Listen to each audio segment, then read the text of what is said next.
Good morning students, मैं हूं doctor Aryan Tiwari. आज हम क्लास 9th साइंस का चैप्टर 8 देखेंगे, जिसका टॉपिक है मोशन, गति। इस पर आज हम डिस्कस करेंगे। आप सब परिचित हैं, you all of you familiar about the motion. आप सब मोशन के बारे में परिचित हैं कि गति क्या होती है। कोई बॉडी, कोई ऑब्जेक्ट मूव कर रही है, चल रही है, तो हम उसको सामान्यतः कह रहे हैं कि गति में है। So moving object are is in motion. If object is not moving, यदि वस्तु नहीं चल रही है तो हम उसको कहते हैं कि स्थिर में है। जैसे मैं यहाँ पे खड़ा हूँ, हमारे बगल में ये दीवार है या सामने की जो वॉल है, उसको हम रेस्ट में कहेंगे। हम कहीं रोड के किनारे खड़े हैं और एक कोई कार पास करती है वहाँ से, तो हम कहते हैं ये मोशन में है। तो जब आप सिचुएशन गति में स्थिर और गति मतलब मोशन और रेस्ट की कंडीशन आपके माइंड में है, तो how can you define when object is at rest and how you will define when object in motion। जब वस्तु रेस्ट में है, स्थिर में है, तो कैसे डिफाइन करेंगे, और जब वस्तु गति में है तो हम कैसे डिफाइन करेंगे, कैसे परिभाषित करेंगे। तो आइए हम यहाँ पे देखते हैं। तो आज का हमारा पहला टॉपिक है यहाँ पे स्थिर, रेस्ट। आप सोचिए, यहाँ पे ये ऑब्जर्वर है और यहां पर कोई ऑब्जेक्ट रखी हुई है। इन दोनों के बीच की जो डिस्टेंस है वो यक्स है। ये डिस्टेंस हो गई, दूरी, पोजीशन भी कह सकते हैं। अब ये ऑब्जेक्ट, ये ऑब्जर्वर है, प्रेक्षक है, और ये ऑब्जेक्ट है, वस्तु है।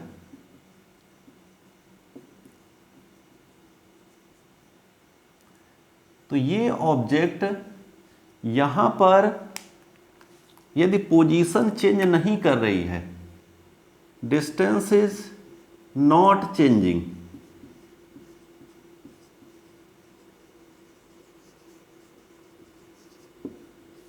अपनी जगह, अपनी स्थिति नहीं बदल रही है, नॉट चेंजिंग इट्स पोजीशन, तो हम कहेंगे कि ऑब्जेक्ट रेस्ट में है। क्योंकि यदि मूव करेगी तो आपके बीच की यहाँ पे जो डिस्टेंस है, ये यक्स, ये चेंज होगी। तो नॉट चेंजिंग पोजीशन और distance if object not changing its position with respect to time, with respect to time, समय के साथ अपनी स्थिति नहीं बदलती है, तो हम उसको स्थिर कहते हैं। तो वस्तु समय के साथ अपनी स्थिति नहीं बदलती, तो हम इसको कहते हैं कि ऑब्जेक्ट जो है वो रेस्ट की कंडीशन पे है, स्थिर अवस्था में है, विराम की कंडीशन पे है। स्थिर या विराम कहा जाता है। तो if any object is not changing its position with respect to time, that is called, the position of object is called rest। ये रेस्ट की पोजीशन पे है, स्थिर अवस्था में है।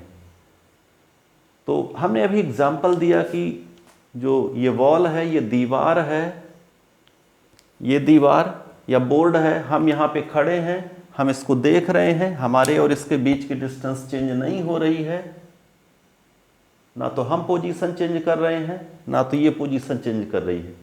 अपनी स्थिति के बीच की जो दूरी है, मतलब स्थिति बिल्कुल फिक्स है, बीच का जो डिस्टेंस है वो चेंज नहीं हो रहा है, तो हम इसको रेस्ट कहेंगे।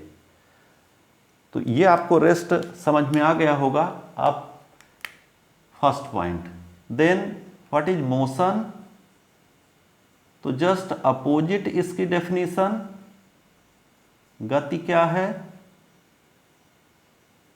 तो if object is changing its position with respect to time, so if object change or changing its position with time या with respect to time, तो मैं शॉर्ट में लिख रहा हूं with respect to, या केवल इतना भी कह सकते हैं with time, माने अलग अलग टाइम पे उसकी पोजीशन जो है अलग अलग होनी चाहिए। सपोज दैट ये ऑब्जेक्ट जो है यहाँ पे, मान लीजिए अभी just now it is at the point A, after some moment ये जो है यहाँ से मूव करके यहाँ पे आ गई, इस पॉइंट पे आ गई बी। अब जब ये ऑब्जेक्ट बी में आ गई, इसको यहाँ से यहाँ तक आने में मान लीजिए 10 सेकेंड लगा, मतलब यहाँ पे जो है ये t इक्वल टू ये t टाइम है और यहाँ आकर के t प्लस 10 सेकेंड का टाइम हो गया। यदि ये t टाइम पे यहाँ पे है तो 10 सेकेंड में, मतलब यहाँ से a से b तक आने में इसको, तो ये क्या हो जाएगी, इसकी पोजीशन चेंज हो जाएगी। अब आप यहाँ पे देखिए, इसकी जो पोजीशन है या डिस्टेंस है ये चेंज होके x डैश हो गई। टाइम के रिस्पेक्ट में पोजीशन चेंज हो रही है, समय के साथ इसकी स्थिति या प्रेक्षक से दूरी बदल रही है, तो इसे हम यहाँ पे क्या कहेंगे, गति कहेंगे, मोशन कहेंगे। तो यदि वस्तु अपनी स्थिति समय के साथ बदलती है, यदि वस्तु समय के साथ स्थिति, स्थिति का मतलब स्थान भी होता है, स्थान को परिवर्तित करती है,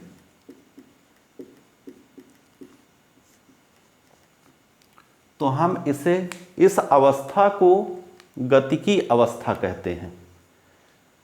तो यहाँ पे आपको दूरी और विस्थापन समझ में आ गया होगा, स्थिर और गति, यहाँ पे ये दोनों अवस्थाएं आपको क्लियर हो गई होंगी। चलिए हम आगे चलते हैं डिस्टेंस और डिस्प्लेसमेंट पर। अगला टॉपिक, स्थिर और गति से संबंधित आपको एग्जाम्पल यहाँ पे अपने माइंड में सोचना है। तो अब हम आ जाएंगे यहाँ पे डिस्टेंस और डिस्प्लेसमेंट, दूरी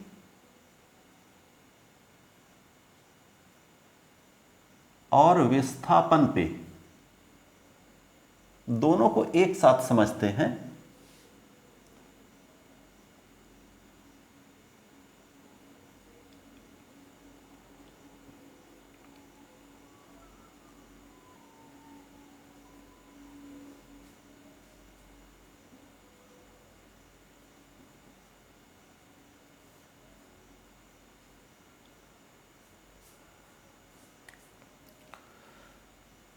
यहां पे आप देखिए, दूरी जो होती है, जब कोई ऑब्जेक्ट मूव करेगी, when object is in motion, तब यहां पे दूरी और विस्थापन हमको सोचना पड़ेगा या जरूरत पड़ेगी।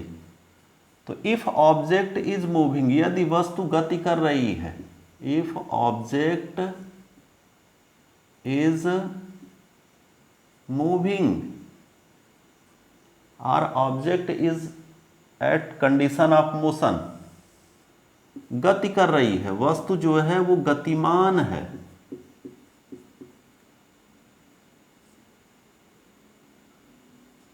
गतिमान है, गति कर रही है, तब यहां पे जो डिस्टेंस है, डिस्टेंस हम कहेंगे,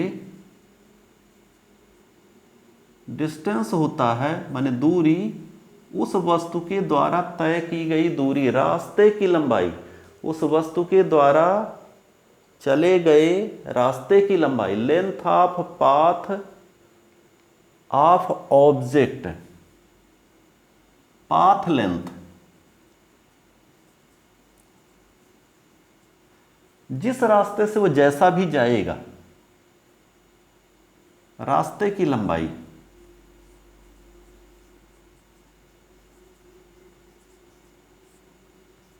और डिस्प्लेसमेंट होता है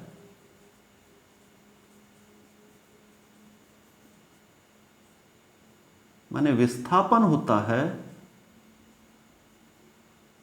देखिए विस्थापन को, डिस्प्लेसमेंट को रास्ते की लंबाई से, पाथ लेंथ से कोई मतलब नहीं होता। ये जो है position of final point with respect to initial है, ये केवल पोजीशन चेंज को शो करता है, पोजीशन चेंज,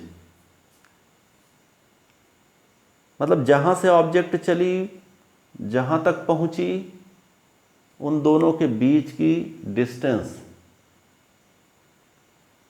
तो ये चेंज इन पोजीशन है, स्थिर में, स्थिति में परिवर्तन है।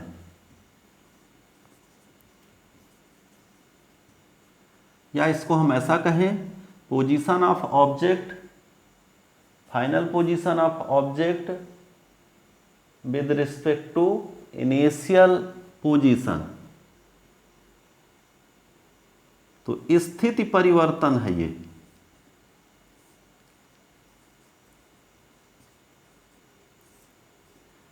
इसमें केवल ये देखा जाता है विस्थापन में कि वस्तु जो है प्रारंभिक स्थिति के सापेक्ष किधर और कहां पर है,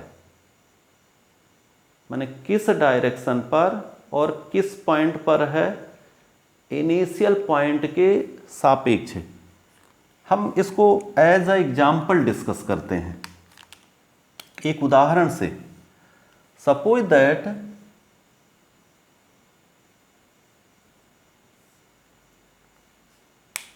आपके पास यहां पर, आप जिस रूम में रह रहे हैं, या आपके पास एक कैरम बोर्ड होगा, या आपके पास इस तरह सोच लीजिए कि यहां पे ये एक बुक कवर है, आपके पास जो बुक है उसी का कवर है।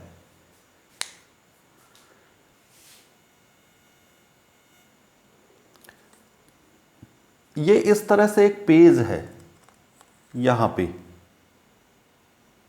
इसी पेज को यहां पे हमने सपोज दैट इस तरह से ड्रॉ कर लिया। हम ऐसा पेज या बुक का कवर इस तरह से कंसीडर कर लेते हैं। आपके पास बुक है, उस पर आप एक लंबी सी स्केल लेकर के और ये प्रैक्टिस करिए, और यहाँ पे डिस्टेंस और डिस्प्लेसमेंट को हम समझने की कोशिश करेंगे। एक यहाँ पे ऑब्जेक्ट है, और ये ऑब्जेक्ट सपोज दैट ये इस पॉइंट से, यहां से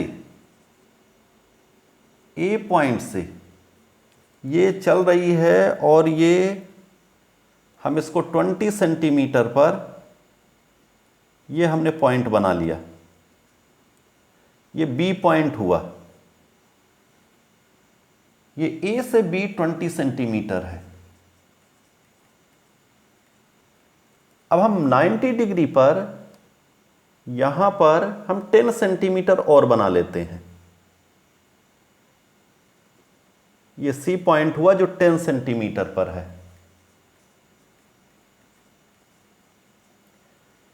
अब कोई ऑब्जेक्ट है, कोई मान लीजिए इंसेक्ट है, कोई कीड़ा है, वो यहां से ऐसे चल रहा है, ये ऐसे यहां से यहां गया, ऐसे सीधा स्ट्रेट, ये यहां पे आया, बी पॉइंट पे आया, या एक रूम है, आप उस पर इस तरह से चले, मान लीजिए 10 फीट आप एक साइड चलते हैं और 5 फीट एक साइड चलते हैं। यहां के बाद इसने जो है ये इधर की ओर मूव किया इस तरह से, ऐसा ये इसका पाथ है चलने का। तो ये जो लेंथ ऑफ पाथ हो जाएगी, पाथ लेंथ हम इसको कहेंगे, ये हो जाएगा यहां पे ए से बी और बी से सी। तो आपको यहां पे 20 सेंटीमीटर और plus 10 centimetre that is equal to 30 centimetre, ये आपको मिल गया डिस्टेंस, दूरी। तो ये है दूरी, डिस्टेंस। ये बात क्लियर हो गई होगी। तो दूरी में आपको उस रास्ते की लंबाई लेना है। अब यहां पे हम दूसरा विस्थापन पर डिस्कशन करते हैं। डिस्प्लेसमेंट के लिए यहां पे लिखा चेंज इन पोजीशन। ये ऑब्जेक्ट की पोजीशन है ए,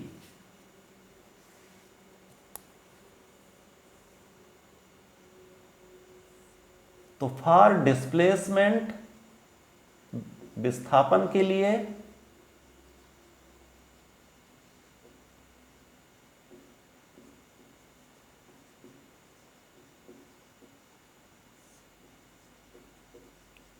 या विस्थापन की गणना,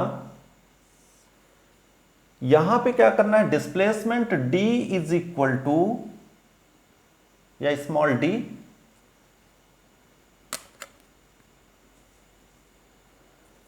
यहां पे लिखा स्थिति में परिवर्तन। ये है ए प्रारंभिक स्थिति, ए को हम यहां पे प्रारंभिक स्थिति कहते हैं, ए इनिशियल पॉइंट या स्टार्टिंग पॉइंट,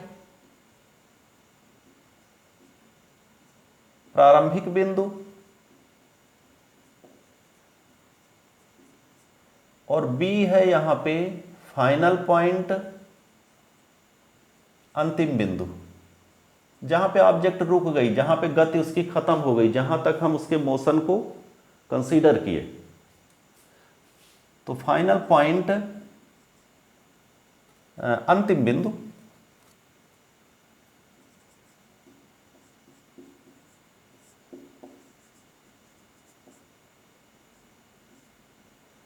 तो अब हमको यहां से जो है सॉरी सी पॉइंट है ये अंतिम बिंदु।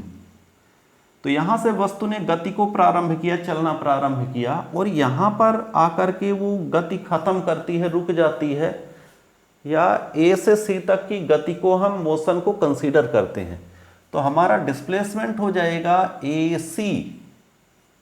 तो ए सी इक्वल टू डी होगा डिस्प्लेसमेंट, और हम इस ए सी को नापेंगे। तो यहां से हम स्केल से नापते हैं, तो ये अप्रॉक्स हमको 22 सेंटीमीटर के समथिंग मिल रहा है, which is different from path length.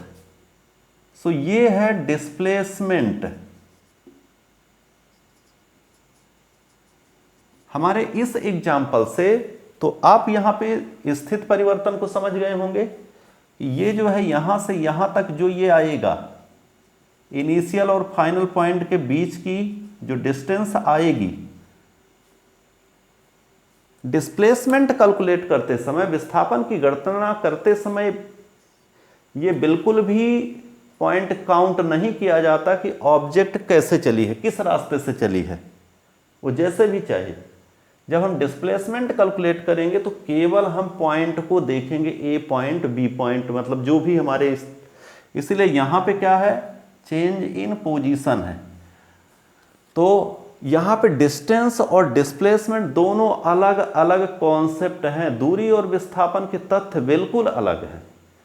जब तक आप अपने माइंड में ये रखेंगे कि दूरी और विस्थापन तो एक ही चीज है,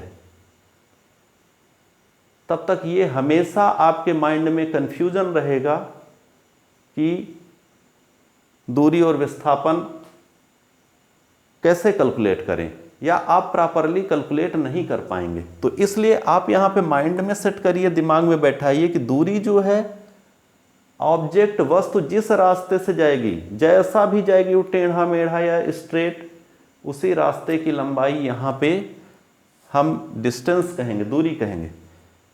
लेकिन जब हम विस्थापन लेंगे तो वो किस रास्ते से गई, इस रास्ते को भूल जाएंगे, ये रास्ता अब हमको नहीं चाहिए। डिस्प्लेसमेंट को केवल जो है स्थिति परिवर्तन, चेंज इन पोजीशन से, और चेंज इन पोजीशन होता है फाइनल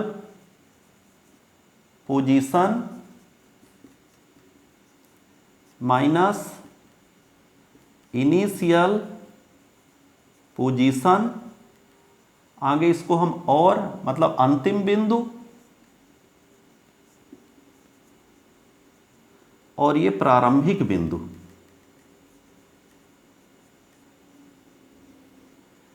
तो इन दो बिंदुओं के बीच की सीधी दूरी होती है। तो यहां पे कभी कभी बुक में क्या डिफाइन किया है कि दो बिंदुओं के, प्रारंभिक और अंतिम बिंदुओं के बीच की सीधी दूरी, distance between initial and final position.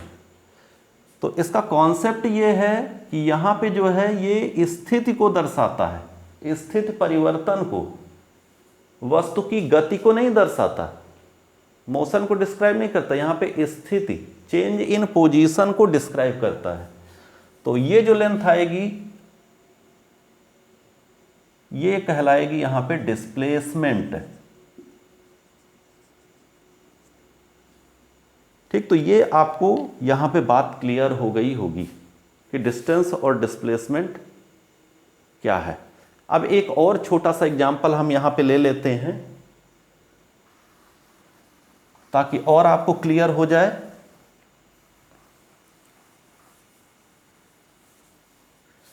मान लीजिए कोई ऑब्जेक्ट, एग्जांपल नंबर 2 है, दूसरा ऑब्जेक्ट है, कोई ऑब्जेक्ट इस तरह से सर्कुलर पाथ में मूव कर रहा है, इसकी जो रेडियस है वो 10 सेंटीमीटर है। ऑब्जेक्ट जो है ये यहां से ए से बी पॉइंट तक जाता है। तो यहां पे आपको ऑब्जेक्ट इस तरह से, कोई वस्तु इस तरह से वृत्ताकार मार्ग में घूम रही है और उस वृत्ताकार मार्ग की त्रिज्या यहां पे 10 सेंटीमीटर है। तो आधे चक्र के लिए, फॉर हाफ साइकिल, यानी ए से बी के लिए, ए से बी तक के लिए मार्ग इसका सर्कुलर है। तो यहां पे क्या करेंगे, डिस्टेंस और डिस्प्लेसमेंट कैलकुलेट करेंगे, दूरी और विस्थापन की गणना करेंगे। तो डिस्टेंस हो जाएगी